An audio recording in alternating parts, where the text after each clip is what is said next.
సానియా, నువ్వు class first కదా, మీ teachers అందరూ నిన్ను ఇంటెలిజెంట్ అంటూ ఉంటారు కదా. ఓకే, నేను నీకు ఒక సిచ్యువేషన్ చెప్తాను, నువ్వు దాన్ని ఎలా హ్యాండిల్ చేస్తావో చూద్దాం. నువ్వు క్లాస్ ఫస్ట్, ఇంకొక అమ్మాయి కూడా క్లాస్ ఫస్ట్.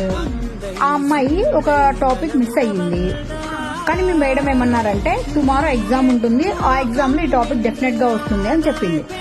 అప్పుడు ఆ అమ్మాయి నిన్ను అడిగింది, సానియా నాకు ఎక్స్ప్లెయిన్ చేయవా కొంచెము అని.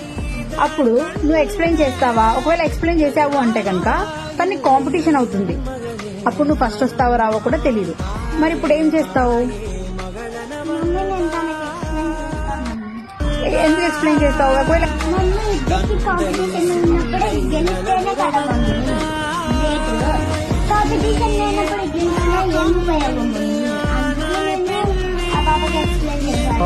నైస్, చాలా బాగా ఆలోచించావు.